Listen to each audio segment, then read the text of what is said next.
sale finalizado. No, espérate entonces.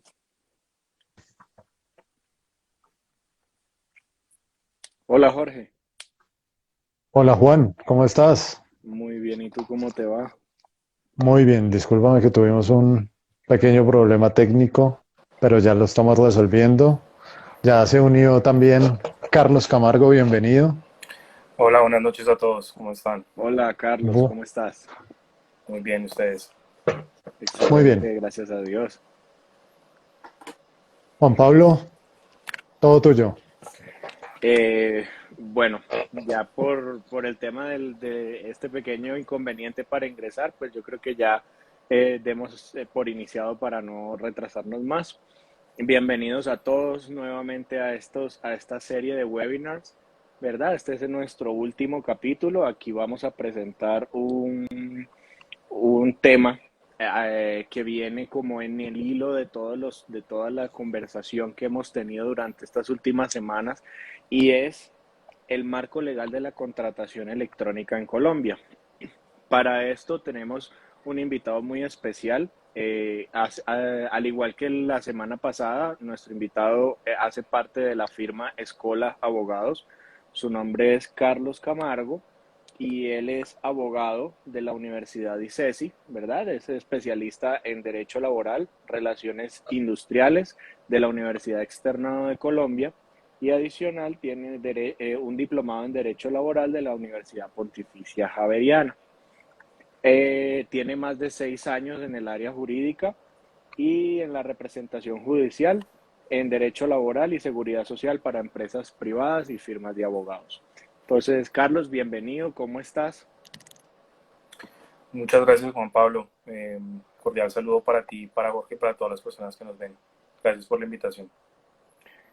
A todos les recuerdo, también estamos aquí con Jorge, ¿verdad? Jorge, él es el gerente, ¿verdad? El CEO de T3 Digital, ¿verdad? Es una empresa de software. Él es ingeniero industrial, especialista en gerencia de tecnología, alta gerencia para las pymes, negocios electrónicos y gestión de equipos de trabajo. O sea, más preparado que un yogur. Tiene más de 12 años de experiencia en el tema de planeación y gestión de proyectos referente a lo que es transformación digital para empresas. Y además, pues, además de fundar lo que es la empresa T3 RS, que es un software de recursos humanos para contratación, adicionalmente es socio de Cartap, que es una empresa dedicada a la automatización de procesos de adelantos de nómina, y AdminFit, que es una empresa que se dedica a gestionar y administrar procesos contables y administrativos en pymes. Entonces, digamos que tienes toda la gestión ya organizada, contratación, adelantos de nómina, el tema de procesos contables y administrativos. ¿Ves? Se nos salió Carlos del... Sí, sí, pero ya me envió la solicitud, ya se está Ah, uniendo. Tuvo un problema ahí de internet. Pero ya listo, bueno, perfecto. sí, con esa presentación, muchas gracias Juan.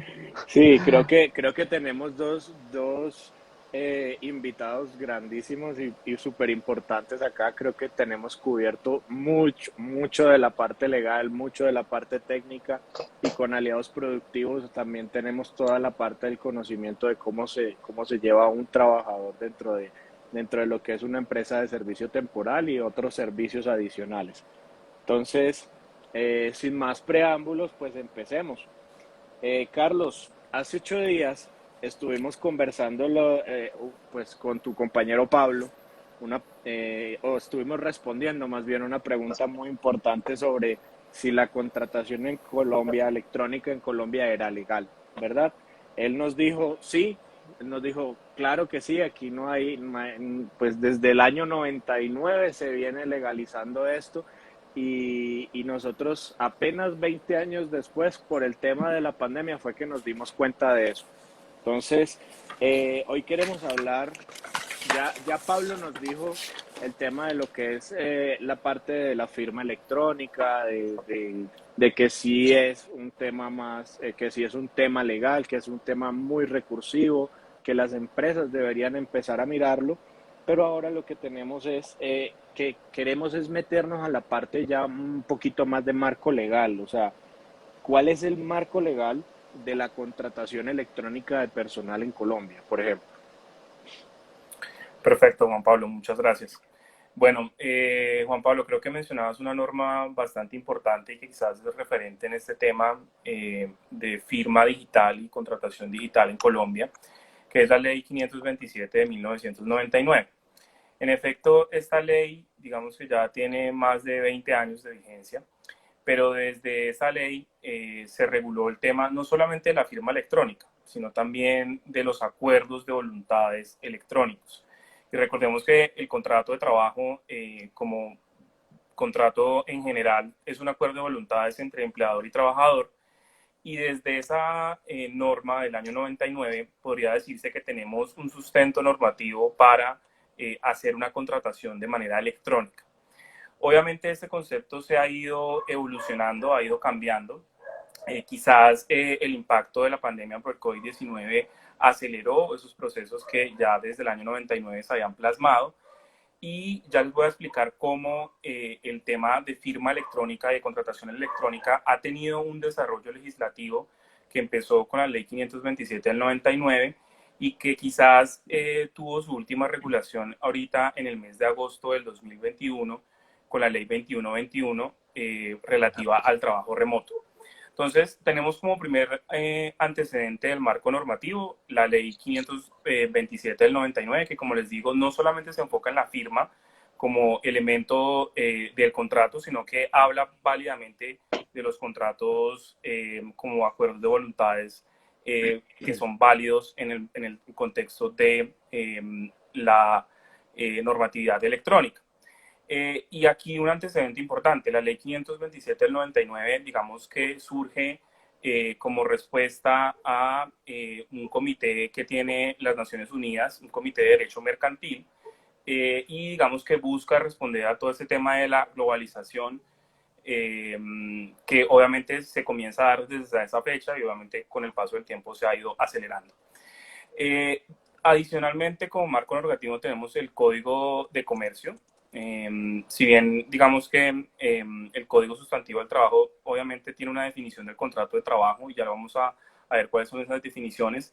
El Código de Comercio, que es una norma bastante antigua de 1971, también en el artículo 821 y siguientes habla de una contratación y menciona que esa contratación también se puede hacer de manera virtual o electrónica.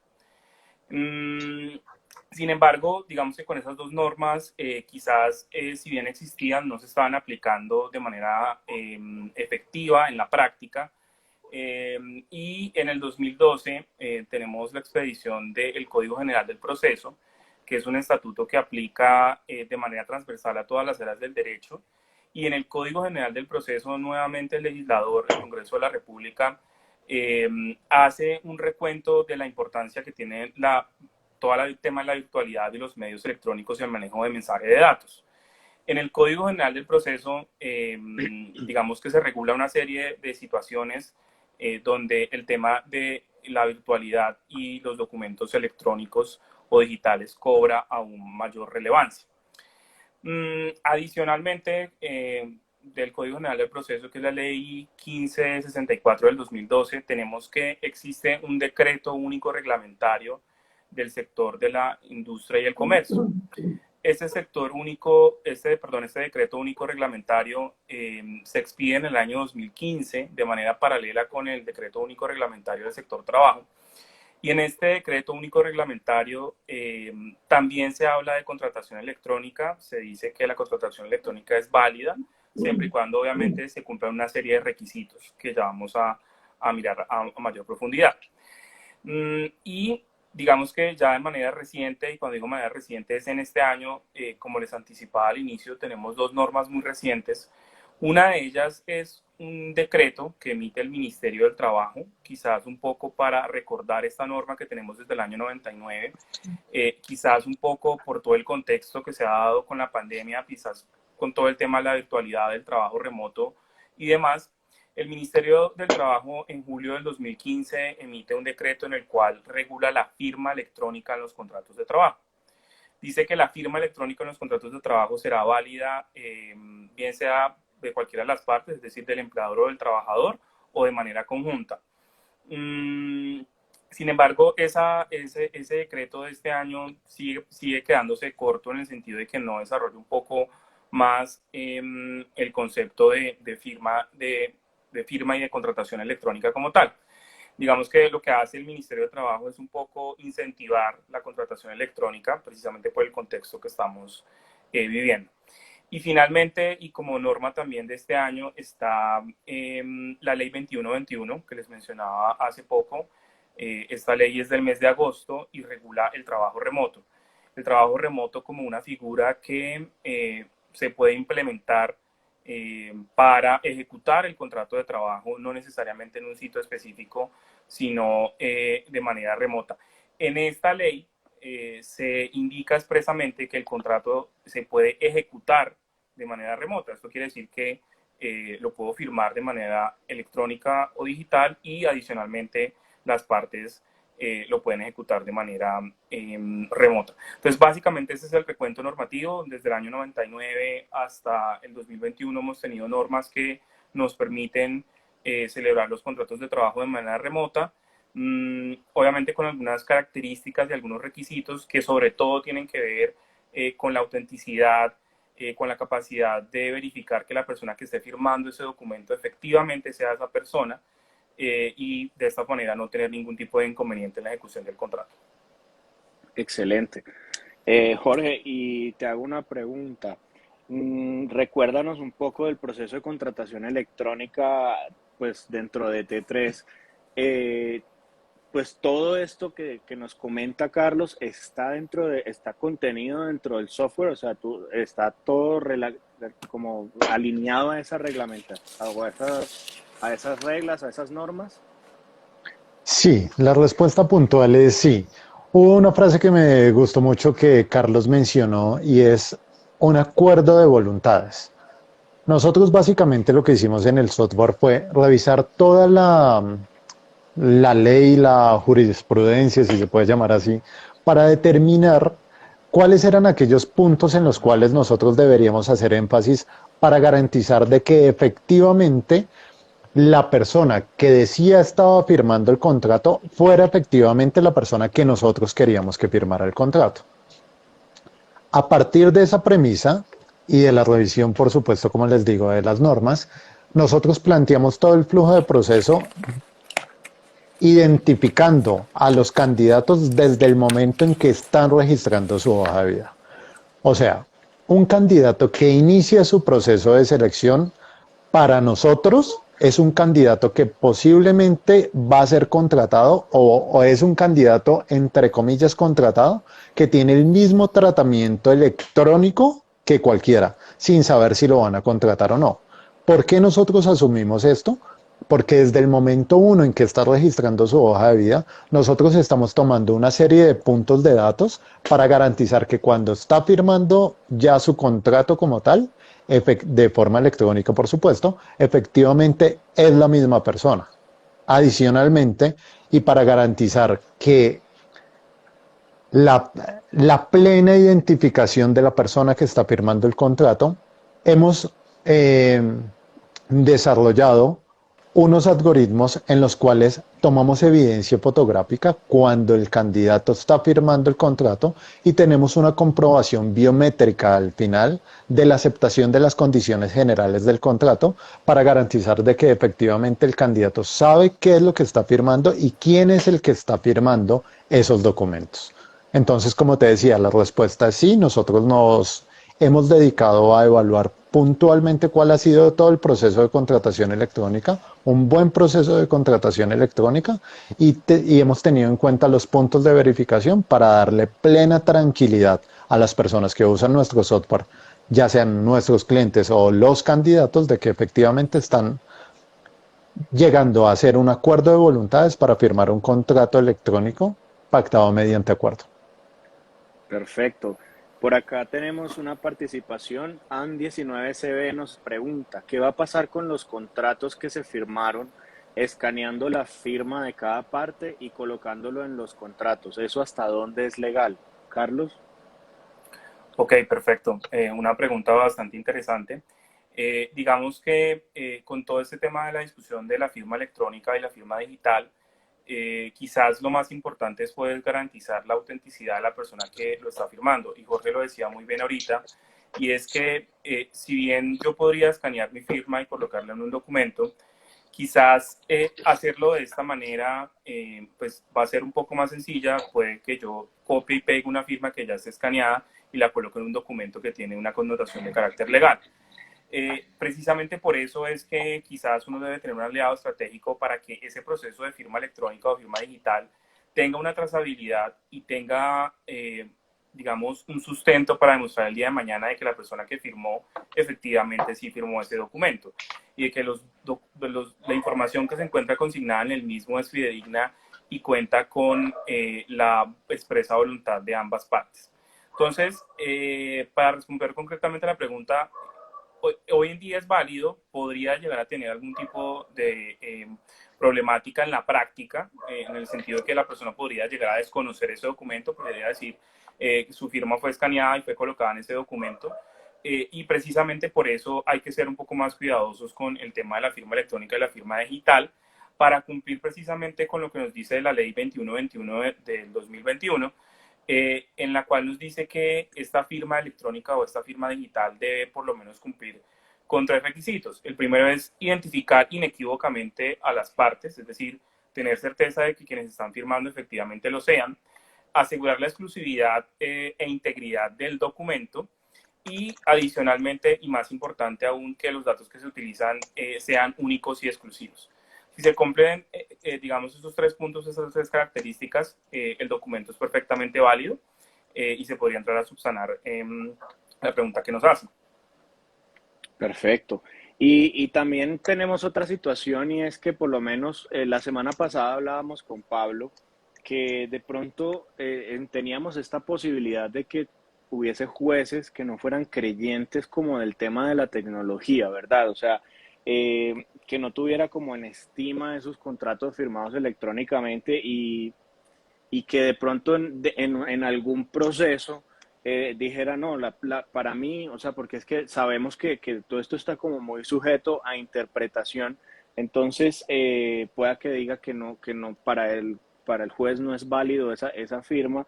¿Tú qué opinas al respecto? O sea, ¿qué se podría hacer ahí? ¿Qué se podría argumentar ante el juez como para decirle, bueno, este es tú, pues esa es la apreciación del juez, se entiende, pero pues hay otras cosas que lo están regulando y que tienen una validez ya pues en el ámbito legal, ¿no?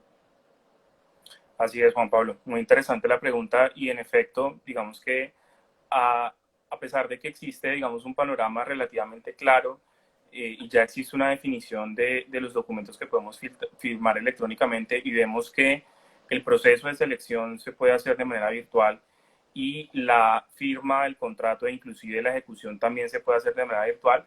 En efecto, en la práctica uno podría llegar a encontrarse unas posiciones un poco conservadoras respecto a, sobre todo, la autenticidad de estas pruebas. Entonces, aquí nuevamente es importante que esa firma electrónica, ese contrato electrónico, ese contrato remoto, cuente con unas características que define la misma ley, para que de esta manera no pueda ser discutida ni por quien está firmando, ni por un tercero, y mucho menos por una autoridad judicial.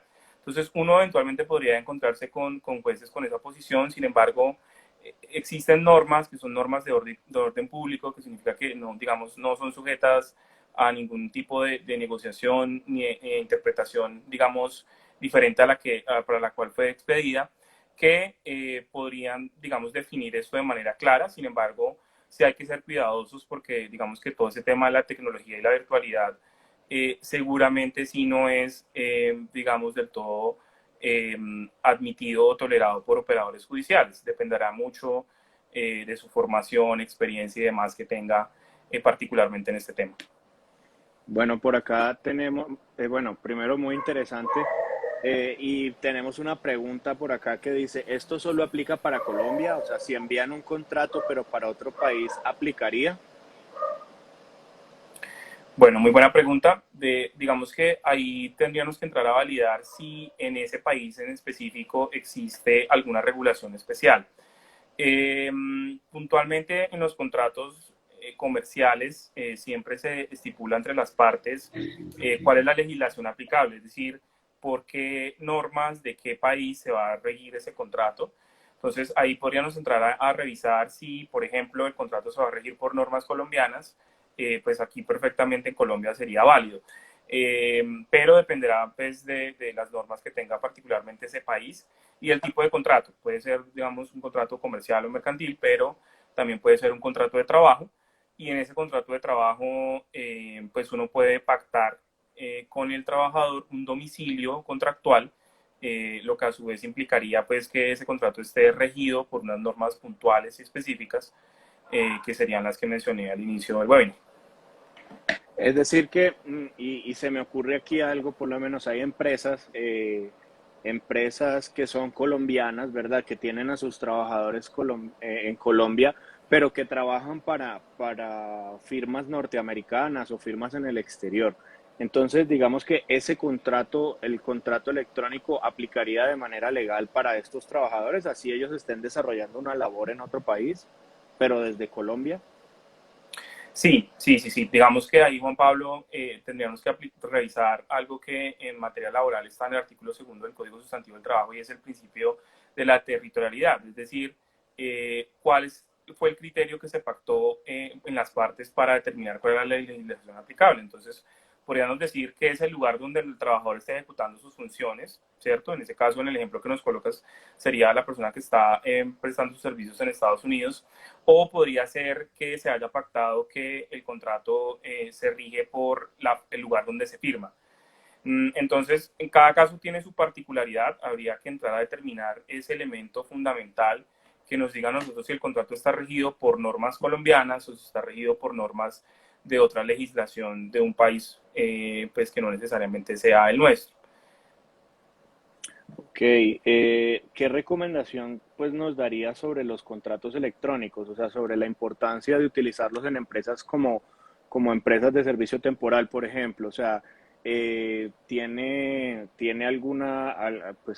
algún tema en especial que sean trabajadores de por obra o labor o no hay como inconvenientes en el tipo de contratación que se vayan a utilizar? Porque sabemos que en una empresa de servicio temporal tenemos personas que entran y salen todo el tiempo o hay personas que se han mantenido, pues como sabemos, pues la obra o la labor para la cual está particularmente contratada la persona, pues puede durar de acuerdo a la periodicidad de la labor, ¿verdad? Entonces, ¿hay algún inconveniente con que el contrato sea firmado electrónicamente o que el contrato sea electrónico o se puede seguir sin ningún inconveniente?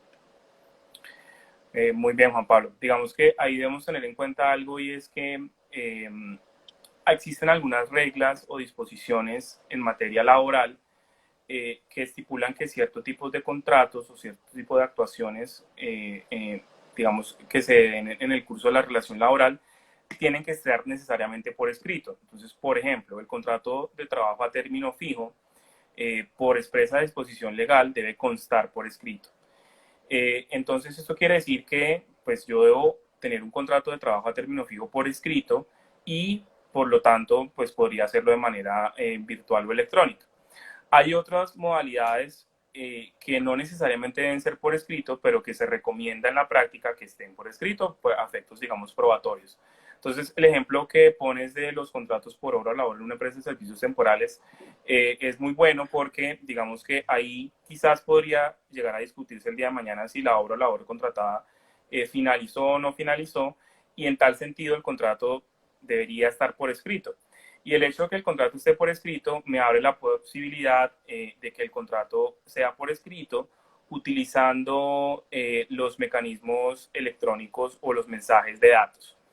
Entonces, normalmente las empresas podrían hacerlo, contamos con todo el marco jurídico y el sustento legal que les indicaba al inicio del webinar, y es recomendable, digamos, que puedan garantizar la accesibilidad a esos documentos. Entonces, por ejemplo, una empresa de servicios temporales que tenga 1.000, 2.000, 3.000 trabajadores en misión, pues debe garantizar que ese contrato, así sea electrónico, tenga algún tipo de trazabilidad, que el día de mañana yo lo pueda consultar, que el día de mañana un juez de la República lo pueda consultar.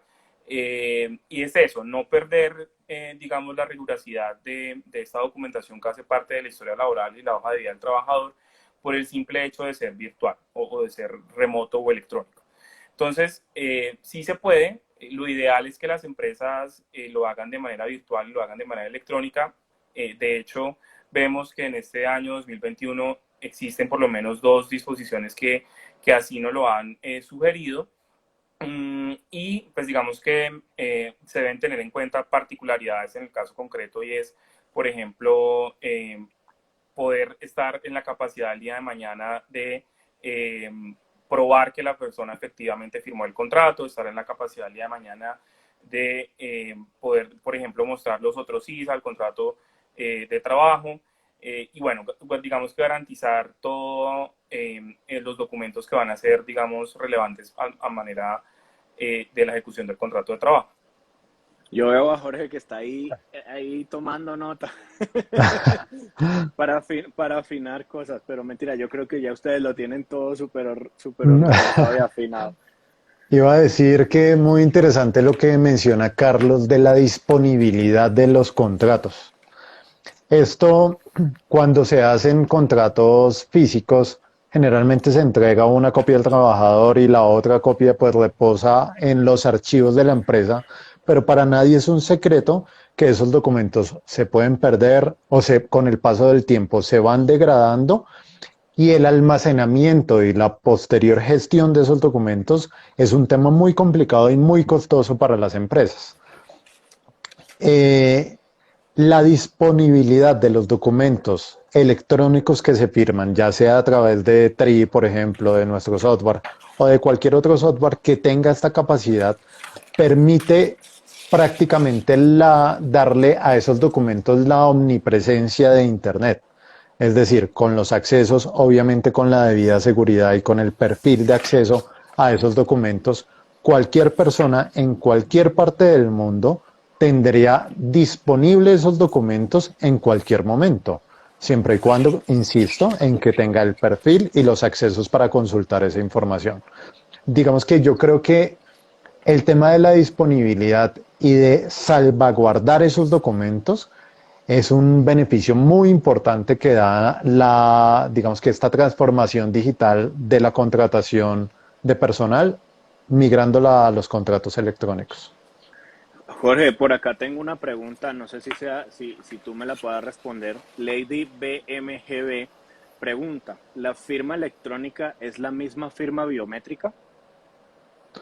Bueno, en términos de tecnología no son exactamente lo mismo, tienen tratamientos distintos, pero pues le cedo la palabra a Carlos para que nos explique la parte legal primero y luego complemento yo la tecnológica. Perfecto. Sí, claro que sí, Jorge. En efecto, digamos que habría ahí alguna diferencia, porque digamos que la firma biométrica, pues como su nombre lo indica, implica utilizar datos biométricos, y los datos biométricos, digamos que tienen una regulación específica por ser datos sensibles. Entonces ahí entraría a aplicar la Ley de Protección de Datos Personales, y tendríamos que ver si, digamos, por lo menos en el ámbito laboral existió un acuerdo expreso entre el trabajador y el empleador para, digamos, almacenar y tratar esos datos de manera correcta por ser datos de manera sensible, ¿cierto? Quizás si hablamos de una firma electrónica, no está de por medio datos con carácter sensible o semiprivado, pero si hablamos quizás de datos biométricos, sí. Entonces ahí tendríamos que tener de pronto un poco más de cuidado con el tratamiento de esos datos. Totalmente de acuerdo con Carlos. En el sentido en que nosotros hiciéramos firmas biométricas, ya sea que tomemos los datos biométricos de la huella, del iris, de la forma de la cara o otra serie de datos que se pueden tomar, esto tiene un tratamiento mucho más delicado en términos legales y mucho más delicado en términos de tecnología, pues los datos que se toman biométricamente son demasiados y la comparación que se tiene que hacer es un proceso mucho más complicado. Sin embargo, obviamente es mucho más seguro, pero en nuestro ámbito puntualmente de los contratos laborales y en la población que generalmente atienden empresas como el grupo de aliados temporales, puede ser un proceso bien complicado para los candidatos y la población que se atiende.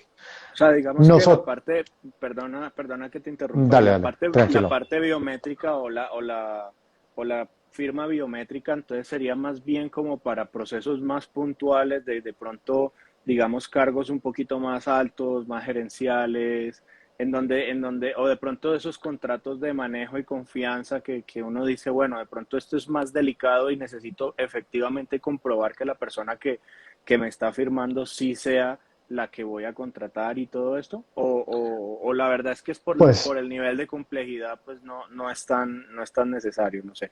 realmente con los tres modelos de firma, ya sea firma electrónica, firma digital o firma biométrica, se comprueba plenamente la identidad de una persona.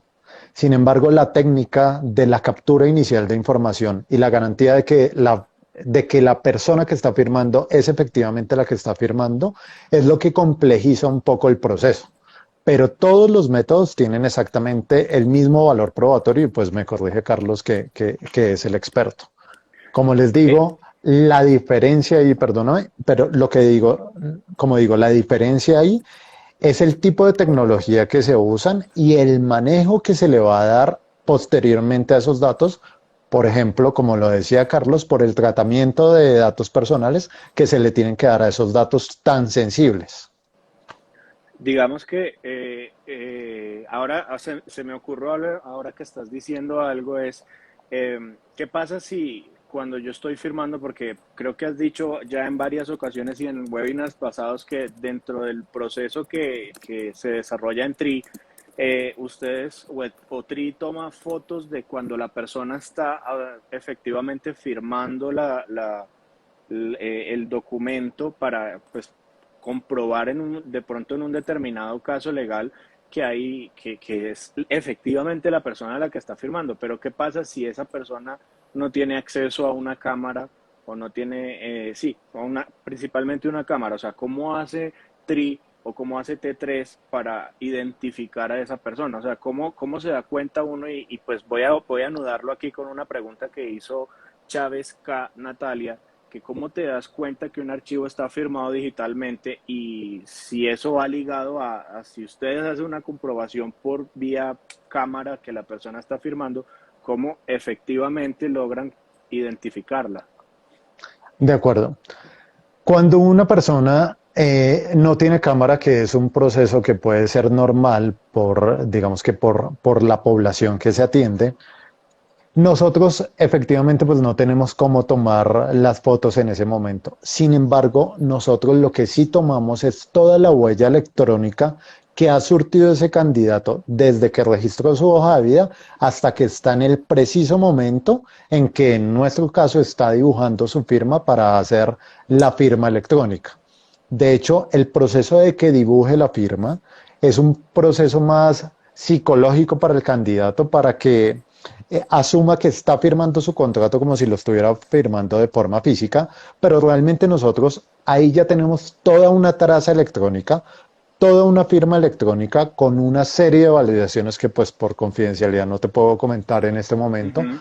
en donde ya tenemos una serie de validaciones que garantizan de que el candidato es efectivamente la persona que dice ser. Ahora, que nosotros tomemos las fotos y que le pidamos que grabe unos videos aceptando las condiciones generales del contrato, es un paso adicional que nosotros damos, dado que en un proceso posterior de reclamación pudiéramos mostrar una prueba adicional en donde decimos, mire, es que el candidato efectivamente, él fue el que firmó el contrato y tenemos toda la traza electrónica, tenemos los documentos indexados, tenemos todo el proceso ya garantizado y sellado con un hash, que es un código de seguimiento que impide que ese documento que firmaron las personas se pueda modificar posteriormente. Si se modifica el documento, ya pierde su originalidad y ya no tiene valor probatorio. Así, de esta manera, a través de toda la traza electrónica, es que nosotros identificamos que Juan Pablo fue el que inició su proceso y efectivamente firmó su contrato, a pesar de que Juan Pablo en ese momento no tenga acceso a una cámara. Entonces, y entonces voy a ligarlo de pronto a lo que dijo Carlos al principio y es, entonces digamos que este juez, digamos Pepe Pérez, decidió no creer en la tecnología, pero entonces ya con todo lo que tú nos has dicho de de las regulaciones y reglamentaciones, perdón, ya definitivamente así no haya cámara, así no se logre ver, ya digamos que con el software se logra identificar que es efectivamente la persona, porque eso es lo que Carlos tú nos has dicho, que hay que lograr demostrar que esa persona que está firmando es efectivamente Juan Pablo Mesa el que está firmando el contrato. Entonces, si Jorge nos dice que hay una traza electrónica, me imagino que es como un caminito de migajas que uno va dejando electrónicamente y que ustedes van identificando, no dicen, vea, es que Juan Pablo, él subió la hoja de vida desde este computador o utiliza normalmente este celular o utiliza, pues por la dirección IP, me imagino yo que debe ser algo así. Uno logra identificar que la persona efectivamente es la que está firmando, ¿no? Sí, de acuerdo. Nosotros tomamos como base la dirección IP, sin embargo hay otra serie de datos que nos garantizan de que efectivamente se están usando los mismos dispositivos, que son dispositivos conocidos y que digamos que hay una serie de patrones que a través de probabilidades garantizan que efectivamente sea esa persona. Ok. Bueno, Carlos, ¿tienes alguna recomendación que nos puedas dar con respecto a esta firma electrónica? Porque, bueno, primero hay dos preguntas que voy a hacerte. Uno, la primera es, eh, Jesse Ortiz 26 pregunta, ¿en qué se diferencian principalmente la firma digital y la firma electrónica? Y la otra pregunta que te voy a hacer es, ¿las empresas ya deberíamos en general empezar a migrarnos hacia el tema electrónico o deberíamos tener algo híbrido entre físico y electrónico? Ok, perfecto, Juan Pablo. Muy interesante las dos preguntas. Bueno, lo primero que debemos hacer para contestar la pregunta de la persona que nos está escuchando es, bueno, en efecto uno podría llegar a pensar que la firma electrónica y la firma digital pueden ser lo mismo, sin embargo, lo cierto es que la firma electrónica quizás es el género y la firma digital es un tipo de firma electrónica con unas características particulares. Entonces, ahí está la principal, digamos, diferencia. La firma digital, por lo general, es un procedimiento matemático con un tipo de códigos, con un tipo de criptografía, digamos que tiene unas particularidades que la hacen quizás un poco más segura, sin decir que la firma electrónica no lo sea. Entonces, existen estas diferencias y existen estas formas de validar su autenticidad de pronto un poco distinta. Sin embargo, pues aquí reiterando un poco lo que les decía al inicio, y es que estos documentos, bien sea la firma electrónica o bien sea la firma digital, tienen una validez jurídica que está reconocida desde la ley 526 del 99 y el Código General del Proceso, que es una norma del año 2012. Y para responder la otra pregunta, Juan Pablo, claro, volvemos quizás a la discusión que teníamos hace algún momento, y es que el tema de la pandemia aceleró todos esos procesos de digitalización. Ya sabemos que el proceso de selección quizás se hace de manera completa eh, a través de mecanismos virtuales, electrónicos, y eso implica que los documentos que vamos a firmar, no solamente el contrato, sino también otro tipo de documentos, por ejemplo, relativos a la seguridad social, podrían llegar a firmarse también de manera electrónica. Ahí quizás estamos en un tránsito. Estas normas nos dan un poco más de sustento, nos dan un poco más de alivio. El día de mañana uno podría estar más tranquilo porque tiene un marco normativo un poco más robusto. Sin embargo, lo cierto es que hay algunas actuaciones, por ejemplo, en materia de seguridad social, que quizás todavía debe erradicarse el formulario físico, y quizás esto hace que todo el proceso no se maneje de manera virtual 100%. Entonces, ahí quizás faltaría un poco de cultura y de disposición por parte no solo de las empresas y de los trabajadores, sino de todas las entidades que hacen parte, por ejemplo, del Sistema General de Seguridad Social. Sí, eso Entonces, estaba pensando, perdona que te interrumpa, eso estaba pensando porque cuando te empezaste a meter por la parte de seguridad social, se me vino a la cabeza todos estos radicados de cajas de compensación, de EPS, de ARLs, entonces uno dice, bueno, hay unas EPS gigantes que ya tienen todo su proceso de erradicación, todo y bueno, y que digamos que la pandemia también pues las obligó prácticamente a aumentar como todo su proceso digital, pero hay otras EPS, otras ARLs, otras cajas de compensación que son mucho más pequeñas y que sabemos que hay partes del país en donde digamos que esta transformación digital va siempre que unos meses, por no decir unos añitos atrasada. Entonces, ¿cómo lograr de pronto si ya nosotros, por ejemplo, una empresa como Aliados Productivos, que ya está metido dentro de este tema de transformación digital y que ya está contratando digitalmente y que ya está buscando qué otro paso en la transformación digital hacer, cómo lograr que de pronto una EPS en el Meta o una EPS en Nariño logre decir, bueno, el radicado ya va a ser digital y el trabajador se puede afiliar de manera pues de manera virtual y la firma es tal cual como es con el software de Tree, ¿verdad?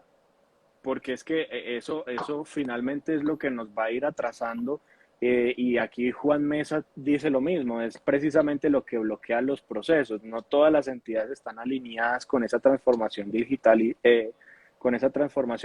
y bloquean el éxito de los procesos.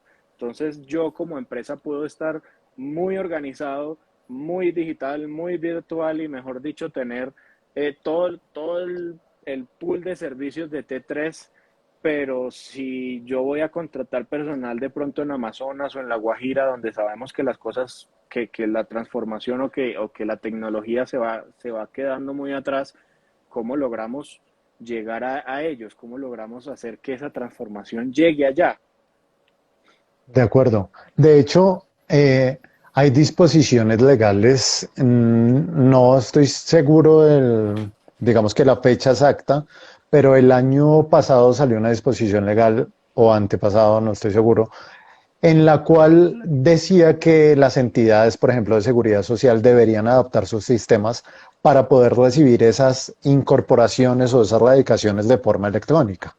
De hecho, nosotros, como TRI, desarrollamos APIs para poder hacer esas integraciones en el momento en que nos reciban para poder, pues, pasar los datos y recibir los datos desde estas entidades.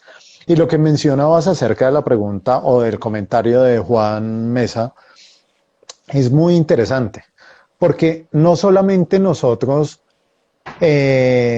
automatizando procesos y facilitando la ejecución de los procesos de forma digital, vamos a hacer mella en tanto tiempo en que venimos haciéndolas o vienen las empresas haciendo las cosas manuales. Y esto es un cambio de cultura de todos, de nosotros los empresarios, de los candidatos que están ejecutando su proceso de selección, pero un papel fundamental juega el gobierno, el cual debería garantizar el acceso como servicio público mínimo en cualquier parte del país, por lo menos a Internet. Es decir, el atraso en las regiones en las cuales no se tiene ni siquiera un acceso mínimo a Internet impacta directamente en la calidad de vida y en la calidad del trabajo de cualquier persona. Nosotros en el webinar pasado decíamos, no, es que transformando digitalmente el proceso de selección y de contratación, podemos darle omnipresencia a las ofertas de empleo. Eso es verdad, pero ¿qué pasa en los pueblos remotos del Amazonas, del Caquetá, del Putumayo, donde no llega la señal de Internet, donde no tienen cómo comunicarse? Lo hemos visto por televisión, gente que le toca subirse a los árboles para poder recibir su clase virtual desde un celular, ahí medio lo que coge. La reflexión es ahí a que esto es un esfuerzo de todos. no solamente de nosotros los que estamos intentando evangelizar los procesos de transformación digital, no solo de empresas como las de ustedes, que de verdad se han montado y tienen ese compromiso social para transformar sus procesos y llevar a la gente a ofrecerles mejor calidad de vida en el trabajo y en la generación y postulación a empleo, sino también en los docentes gubernamentales para que ejecuten sus actividades de una forma mucho más ágil, mucho más transparente y le den las mismas oportunidades a todas las personas independientemente de donde se encuentren. Así es, por aquí Juan Mesa también coloca, ¿cómo lograr integrar otro tema? Que los resultados de los exámenes médicos de ingreso se puedan alinear con los procesos de contratación para que estos alimenten automáticamente el proceso. O sea, digamos que uno de los cuellos de botella de las empresas en estos momentos para los procesos de contratación, y lo digo desde la experiencia de nosotros, es ya antes yo decía, yo me tomo 2 días para un proceso de contratación en el cual un día mando a hacer exámenes médicos y al día siguiente lo llamo todo el día a que reciba inducción, a que reciba contratación, a que firme, a que haga todas las preguntas que necesite. Ahora con toda esta transformación digital, digamos que ya esta contratación que me tomaba un día lo reduje a 4 horas. Y de todas maneras todavía me toca hacer como el cuello de botella de los exámenes médicos, porque yo mando a una persona a exámenes médicos, pero digamos que mientras va a los exámenes, mientras se hacen los exámenes, digamos que eso es ya imposible de acortar el tiempo, porque pues los exámenes se toman el tiempo que se tienen que tomar. Pero digamos ¿Mm? que la parte operativa de los exámenes, de subir los resultados, debería ser una plataforma que ya se integre directamente de pronto con la misma empresa, cosa de que no tenga uno que estar llamando o esperando el correo electrónico, sino que automáticamente se subió a la plataforma de TRI y ya yo tengo los exámenes, yo ya tengo si tiene novedades, si tiene restricciones, si tiene alguna situación en donde ya yo pueda ir solucionando en tiempo real eso. Entonces, De acuerdo. yo digo que en la medida que todo se vaya reglamentando y todo se vaya como, digamos, todas las empresas vayan exigiendo, digamos, y esa es la reflexión que saco de esto, en la medida que todas las empresas se vayan dirigiendo hacia la parte de transformación digital, igual con los abogados, o sea, que todo eso se vaya moviendo hacia allá, digamos que es una sola ola en la que tenemos que seguir moviéndonos y tenemos que seguir llegando hasta a integrar todos los procesos. De acuerdo. Específicamente con lo que mencionas de los exámenes médicos, de los laboratorios de exámenes médicos, nosotros efectivamente también hacemos una labor de salir a contarles a estos laboratorios que podemos hacer la integración y cuál es la agilidad que nosotros le damos desde una empresa como por ejemplo Aliados Productivos, de que solicite 100, 200, 500 exámenes y que les lleguen directamente a la plataforma. El trabajo operativo literal de transcribir datos de una hoja a ingresarlos al sistema no es un proceso que genere valor al producto final, al servicio final. Por eso nosotros lo hemos automatizado.